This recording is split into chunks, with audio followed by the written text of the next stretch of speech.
வரும் காத்துல சுட்டு இருள் மடக்குதா முட்டை கோழி பிடிக்கவா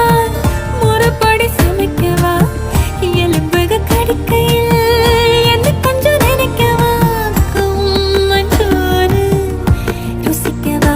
சமைச்ச கைய கொஞ்சம் ரசிக்கவா முடக்கத்தா ரசம் வச்சு மடக்கத்தா பாக்குறேன் ரெட்டை தோசை சுட்டு வச்சு தாவ காக்குறேன் முக்கண்ணு நுங்குனா நிக்கிறேன் மண்டனே தாங்க கேட்கிறேன் சர சர சார காத்து வீசும்போது சார பார்த்து